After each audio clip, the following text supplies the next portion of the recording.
You have multiple factions. So you have the ISIS affiliate, Wilayah Sinai, you have Al-Qaeda, and you have freelancers. So you have multiple players in North Sinai, in Alexandria, in Cairo. So far in the past 3 years, they have basically targeted mainly Christians. Dozens of Christians have been killed, absolutely. But in the past few months, we have seen ISIS, particular, or Al-Qaeda, targeting Sufis. And Sufis are perceived by hardliners as heretical, because in fact, in Egypt, they represent millions of people. Millions of Egyptians and North Africans subscribe to Sufism. In the past few months, ISIS beheaded 2 Sufi clerics in the same area. So the Sufis now really are being targeted. And this is the first attack, for your own viewers, the first attack that targets a mosque, and such a brutal and cruel attack against Muslim worshippers. We've been hearing so much over the last months, years, that's all they ISIS do. is losing territory. Is this anything about trying to gain territory within this northern Sinai region? You doing it the wrong way.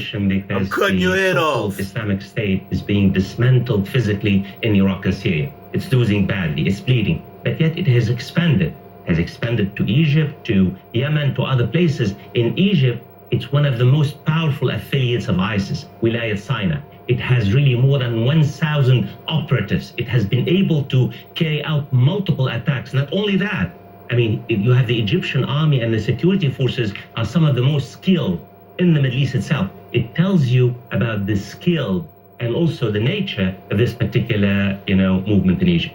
Fawaz, we always appreciate your expertise. Thank you very much indeed for coming in. Now to other news. What happened since the country's independence? A transition of power. Emmerson Mnangagwa is the new interim president of Zimbabwe. He was sworn in after an extraordinary week, which upended almost 40 years of oppressive rule. He paid tribute to his predecessor, Robert Mugabe, but vowed a different path. Let's go live now to Harare, the Zimbabwean capital. Our Farai Zavenzo is there for us, as he has been for the last week or so. And Farai, a new era has been ushered in by Mnangagwa, but he did praise Mugabe quite a lot. Did he need to show quite so much deference to the tyrant Mugabe? Well, Hannah, you have to understand what Robert Mugabe means to people like Emmerson Mnangagwa. He called him his father and mentor, and he said that the country owed him a great gratitude because he was a founding father of the state of Zimbabwe. Now, you will not get away from those kind of praises from ZANU-PF, despite the people's words on the streets this week.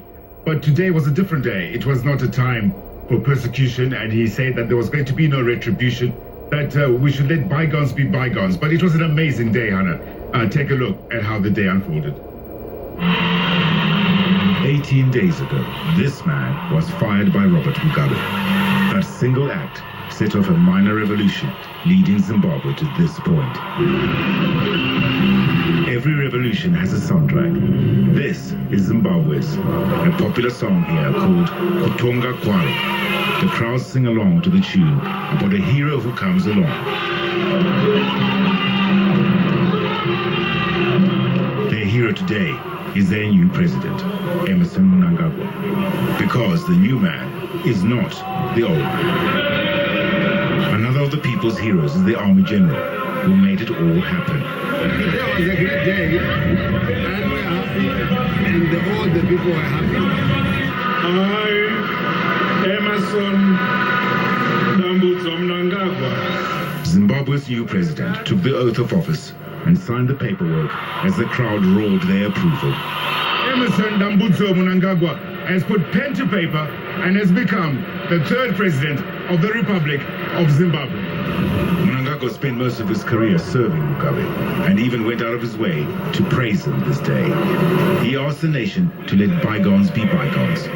There is a lot we can do in the present and the future to give our nation a different positive direction.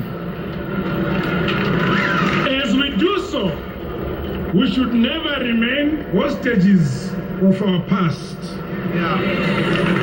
I thus humbly appeal to all of us that we let bygones be bygones.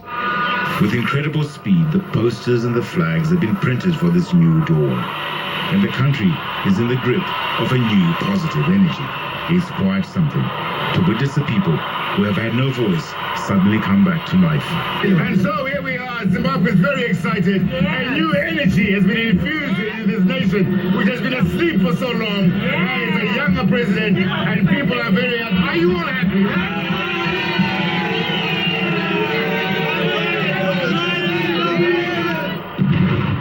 This apparent coup has been very strange. Everybody expected the sound of guns, but the only sound the guns made were in celebration.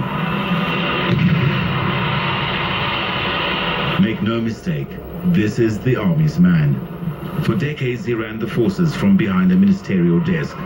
Now they happily salute him as Zimbabwe's new commander-in-chief and the nation's president. I intend, nay, am required to serve our country as the president of all citizens, regardless of color, creed, religion, tribe, totem, or political affiliation. The honeymoon with the army shows no signs of abating. Selfies of the men in camouflage were the fashion of the day, and a new all-embracing language began to emerge. This is not about color, this is not about race, this is not about anything. It's all about Zimbabwe. White, black, red, green, or what? Zimbabwe for Zimbabweans. We are all Zimbabweans. Let's unite, let's work for Zimbabwe.